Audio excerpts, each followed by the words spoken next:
Assalamualaikum warahmatullahi wabarakatuh. Salam sejahtera bagi kita semua.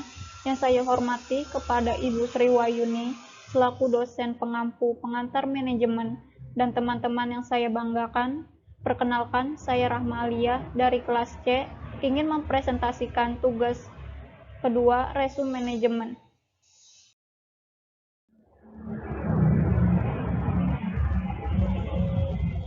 Bab 1. Mengelola dan melakukan. Apa yang dilakukan manajer? Yang dilakukan manajer untuk membantu organisasi mencapai kinerja terbaik adalah manajer melakukan berbagai fungsi dalam organisasi, tetapi di antara salah satu fungsi terpenting yang mereka lakukan adalah berkomunikasi langsung dengan bawahan untuk membantu organisasi mereka mencapai dan melampaui tujuan. Dan selain itu, hampir setiap studi tentang manajer telah menemukan bahwa manajer sering beralih dari tugas ke tugas, mengubah fokus perhatian mereka untuk menyelesaikan masalah yang muncul dan terlibat dalam sejumlah tugas besar dengan durasi pendek.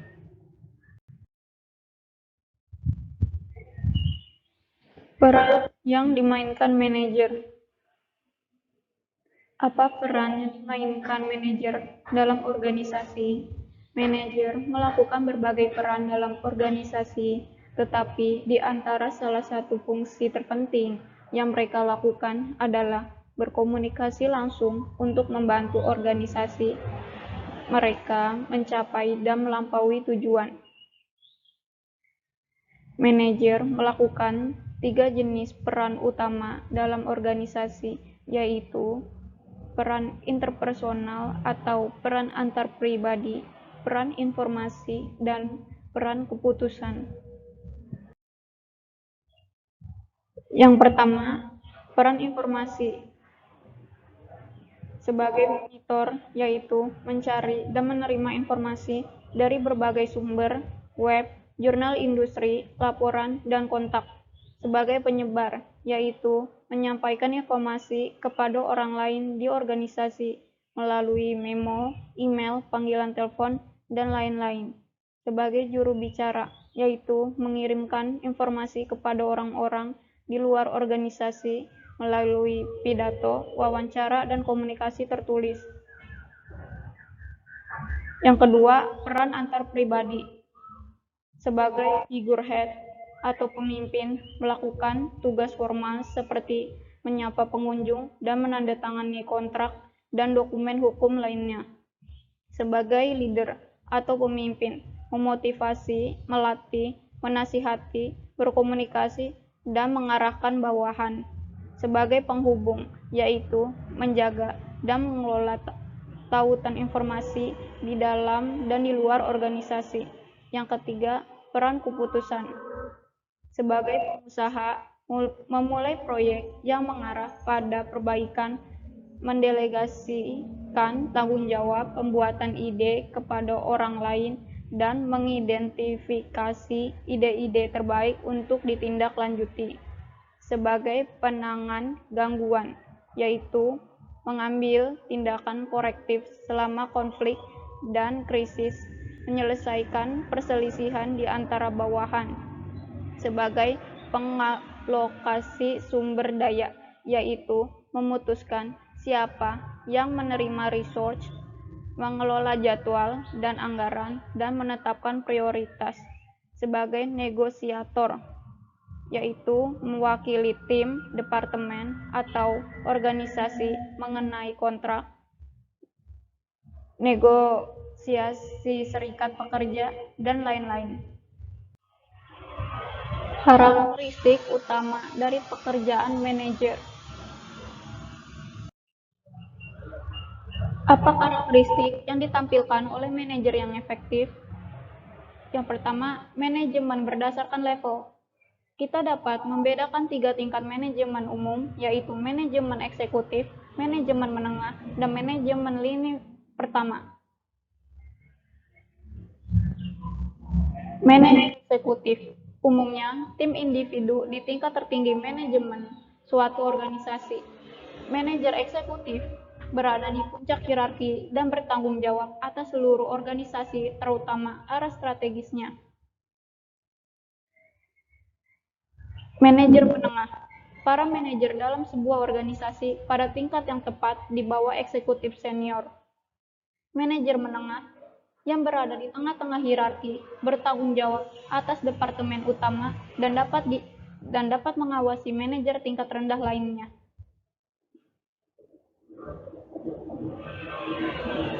Manajer lini pertama, tingkat manajemen langsung mengelola karyawan non-manajerial. Manajer lini pertama mengawasi karyawan dan file dan melakukan kegiatan sehari-hari di dalam departemen. Yang kedua, manajemen menurut departemen atau fungsi. Selain tingkat dalam hierarki, tanggung jawab manajerial juga berbeda sehubungan dengan jenis departemen atau fungsi. Ada perbedaan yang ditemukan untuk jaminan kualitas, manufaktur, pemasaran, akuntansi dan keuangan, dan departemen manajemen sumber daya manusia. Misalnya, manajer departemen manufaktur memusatkan upaya mereka pada produk dan layanan, pengendalian, dan pengawasan. Manajer pemasaran sebagai perbandingan tingkat terlalu fokus pada perencanaan, koordinasi, dan konsultasi, tetapi lebih pada hubungan pelanggan dan kontak eksternal. Manajer akuntansi dan keuangan menilai tinggi dalam perencanaan jangka panjang, tetapi akan menghabiskan lebih sedikit waktu untuk produk dan penawaran layanan organisasi. Manajer di bidang akuntansi dan keuangan berkaitan dengan pengendalian dan dengan pemantauan indikator kinerja.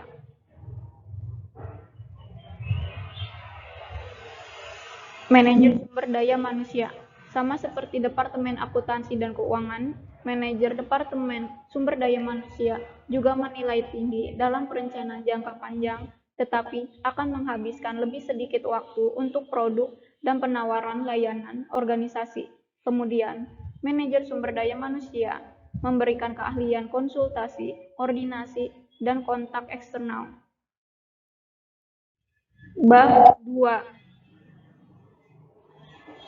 Pengambilan keputusan manajerial. Gambaran umum pengambilan keputusan manajerial.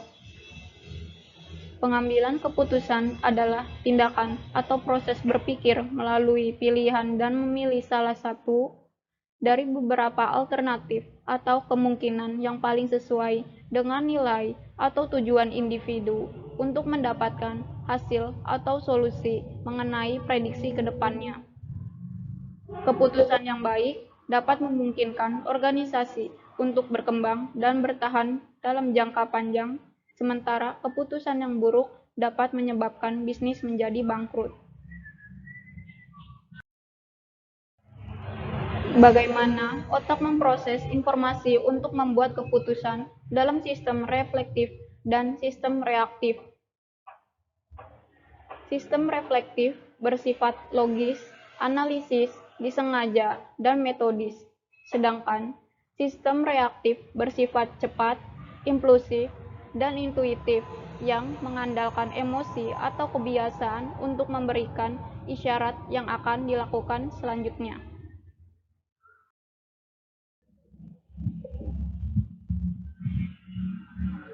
Kecerdasan emosional adalah kemampuan untuk mengenali, memahami, memperhatikan, dan mengelola emosi diri sendiri dan emosi orang lain.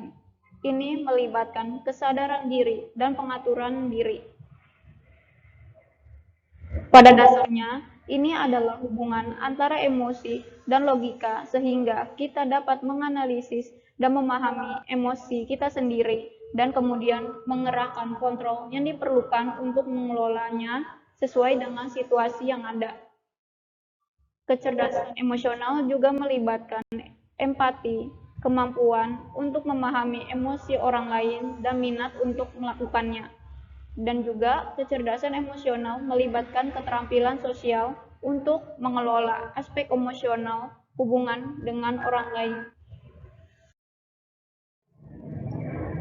Karena manajer memiliki waktu yang terbatas dan harus menggunakan waktu dengan bijak untuk menjadi efektif, penting bagi mereka untuk membedakan antara keputusan yang dapat memiliki struktur dan rutinitas yang diterapkan pada mereka, yang disebut keputusan terprogram, dan keputusan yang baru dan membutuhkan pemikiran dan perhatian, yang disebut keputusan yang tidak terprogram. Keputusan terprogram adalah keputusan yang diulang dari waktu ke waktu dan aturan yang ada dapat dikembangkan untuk mengelola suatu proses.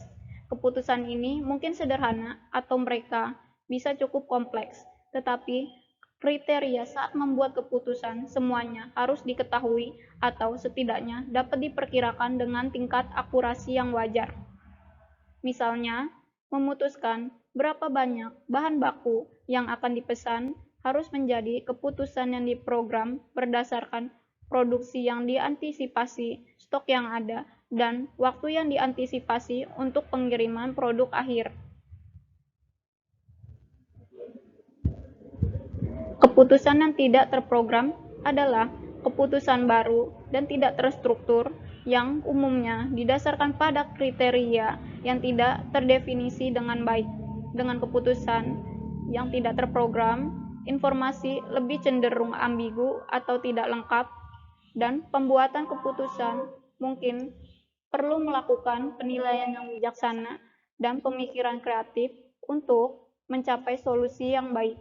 Misalnya, pertimbangan seorang manajer yang mencoba memutuskan apakah akan mengadopsi teknologi baru atau tidak. Pasti akan selalu ada hal-hal yang tidak diketahui dalam situasi seperti ini. Proses pengambilan keputusan dapat dipecah menjadi 6 langkah sebagai berikut. Langkah pertama, mengakui bahwa keputusan perlu dibuat. Langkah kedua, menghasilkan beberapa alternatif. Langkah ketiga, menganalisis alternatif. Langkah keempat, pilih alternatifnya. Langkah kelima, terapkan alternatif yang dipilih. Langkah keenam, mengevaluasi keefektifannya. Hambatan apa yang membuat pengambilan keputusan yang efektif menjadi sulit? Ada sejumlah hambatan yang membuat keputusan yang efektif menjadi sulit. Yang pertama, rasionalitas terbatas. Rasionalitas terbatas adalah gagasan bahwa untuk masalah yang kompleks, kita tidak dapat sepenuhnya rasional, karena kita tidak dapat sepenuhnya memahami semua alternatif yang mungkin. Kita juga tidak dapat memahami semua implikasi dari setiap alternatifnya. Yang kedua, eskalasi komitmen. Eskalasi komitmen adalah kecenderungan pengambilan keputusan untuk tetap berkomitmen pada keputusan yang buruk, bahkan ketika melakukannya mengarah pada hasil yang semakin negatif. Yang ketiga, batasan waktu. Manajer sering menghadapi kendala waktu yang dapat membuat pengambilan keputusan yang efektif menjadi tantangan.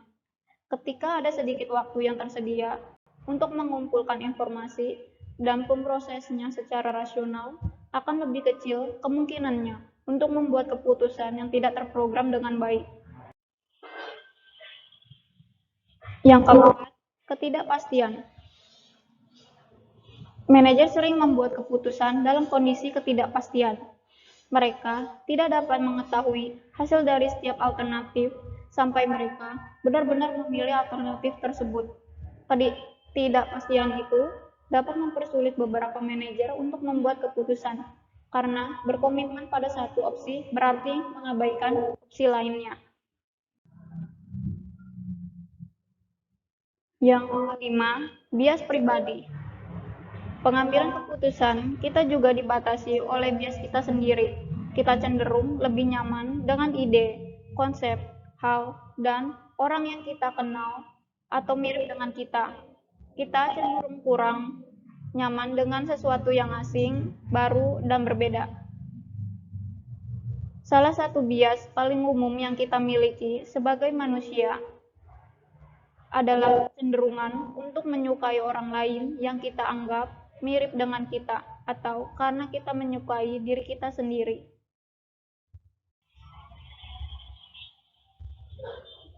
Yang keenam, perselisihan. Pengambilan keputusan yang efektif bisa menjadi sulit karena konflik. Kebanyakan individu tidak menyukai konflik dan akan menghindarinya jika memungkinkan. Namun, keputusan terbaik mungkin adalah keputusan yang akan melibatkan beberapa konflik. Bab 17. Perencanaan dan pengendalian organisasi. Apakah perencanaan itu penting? Perencanaan adalah proses di mana manajer menetapkan tujuan dan menentukan bagaimana tujuan ini harus dicapai. Rencana memiliki dua komponen dasar, yaitu pernyataan hasil atau tujuan dan pernyataan tindakan. Pernyataan hasil atau tujuan mewakili keadaan akhir, target, dan hasil yang ingin dicapai oleh manajer. Sedangkan pernyataan tindakan mencerminkan cara organisasi bergerak maju untuk mencapai tujuan mereka. Garis besar proses perencanaan dan pengendalian. Langkah pertama, mengembangkan kesadaran akan keadaan saat ini. Langkah pertama dalam proses perencanaan adalah kesadaran dan melihat situasi yang ada, seperti misi organisasi saat ini, tujuan, struktur, strategi, dan kinerjanya.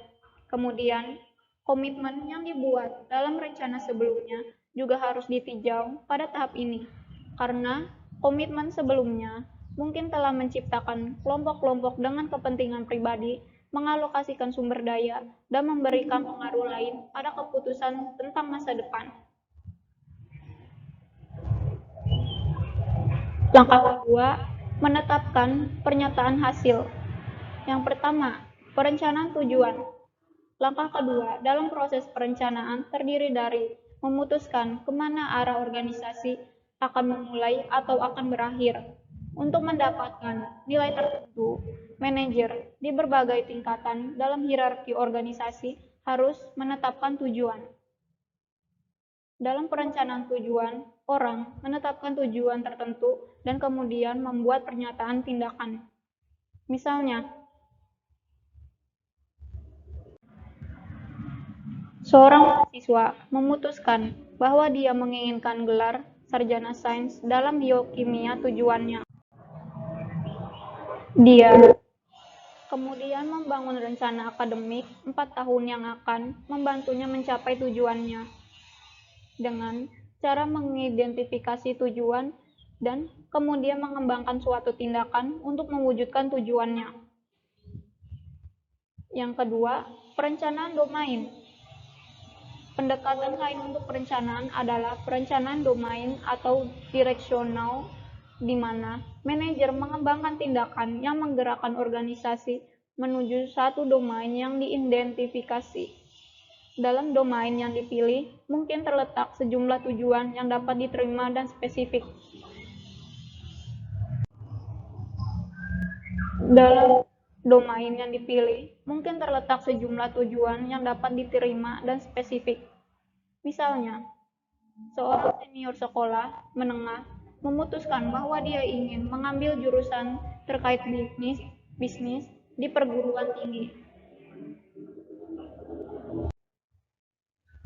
Selama 4 tahun ke depan, ia akan memilih berbagai kursus dari kurikulum sekolah bisnis, namun tidak pernah memilih jurusan.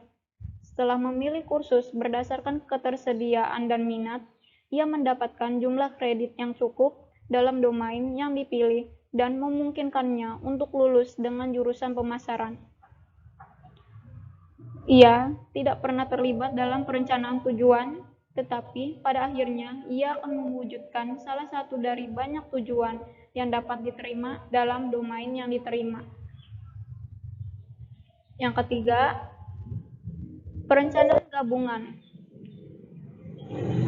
Ketika perencanaan domain dan perencanaan tujuan terjadi, menciptakan pendekatan ketiga yang disebut perencanaan hibrida atau gabungan.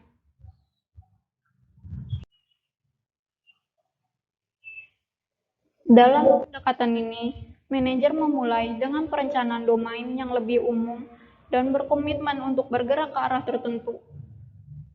Gerakan perencanaan domain ke perencanaan tujuan terjadi ketika pengetahuan terakumulasi, preferensi untuk tujuan tertentu muncul, dan pernyataan tindakan dibuat.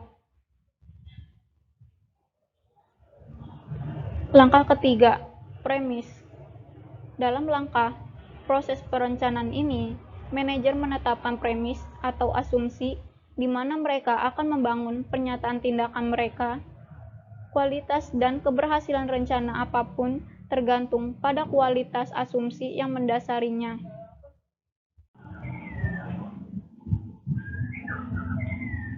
Sepanjang proses perencanaan, asumsi tentang peristiwa masa depan harus dipantau dan diperbarui. Langkah keempat, menentukan tindakan, pernyataan tindakan. Pada tahap proses perencanaan ini, manajer memutuskan bagaimana mereka bergerak dari posisi saat ini menuju tujuan mereka atau menuju domain mereka. Mereka mengembangkan pernyataan tindakan yang merinci apa yang perlu dilakukan, kapan, bagaimana, dan oleh siapa.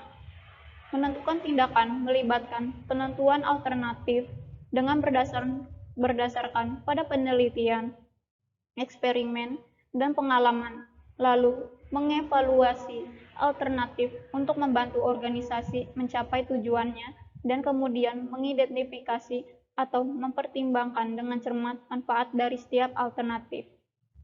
Langkah kelima, merumuskan rencana pendukung. Manajer perlu mengembangkan satu atau lebih rencana yang mendukung atau turunan untuk mendukung dan menjelaskan rencana dasar mereka. Misalnya, sebuah organisasi memutuskan untuk beralih dari 5 hari 40 jam kerja seminggu ke 4 hari 40 jam kerja seminggu dalam upaya untuk mengurangi omset karyawan. Rencana besar ini membutuhkan penciptaan sejumlah rencana yang mendukung. Manajer mungkin perlu mengembangkan kebijakan personalia yang berurusan dengan pembayaran lembur harian. Rencana administrasi baru akan diperlukan untuk menjadwalkan pertemuan dan berurusan dengan pelanggan dan pemasok. Jenis rencana. Dari perspektif aktivitas, organisasi adalah sistem yang relatif kompleks karena mereka terlibat dalam berbagai kegiatan. Banyak dari kegiatan ini membutuhkan perhatian manajemen, baik dari perspektif perencanaan dan pengendalian.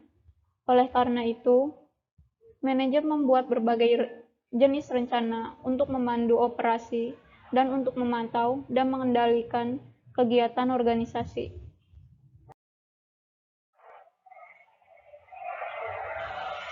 Rencana hierarkis.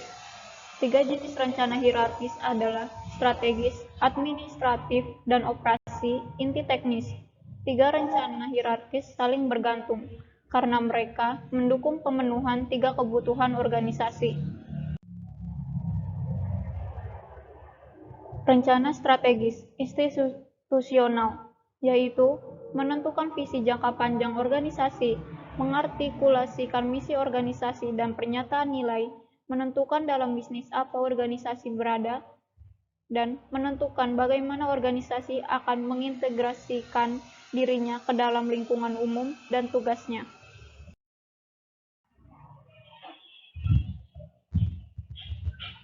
Rencana administratif, yaitu menentukan alokasi sumber daya organisasi ke unit internal organisasi, mengatasi integrasi tingkat kelembagaan organisasi, misalnya perumusan visi, dengan inti teknis implementasi visi, dan mengatasi integrasi unit organisasi yang beragam.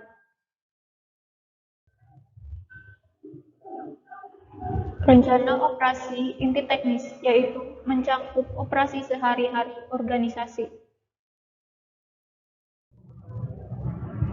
Rencana lingkup organisasi terdiri dari yang pertama, rencana tingkat bisnis atau divisi. Fokus pada salah satu bisnis organisasi atau divisi dan posisi kompetitifnya. Yang kedua, rencana tingkat unit atau fungsional, yaitu fokus pada operasi sehari-hari dari unit organisasi tingkat rendah, pemasaran sumber daya manusia, akuntansi, dan rencana operasi atau produksi. Yang terakhir, rencana taktis, yaitu rencana tingkat divisi atau tingkat unit yang dirancang untuk membantu organisasi mencapai rencana strategisnya. Baik, demikian presentasi dari saya. Semoga hasil yang didapatkan dari presentasi ini bisa bermanfaat untuk kita semua. Jika ada kekurangan atas penyampaian dan tindakan saya ucapkan maaf. Terima kasih. Wassalamualaikum warahmatullahi wabarakatuh.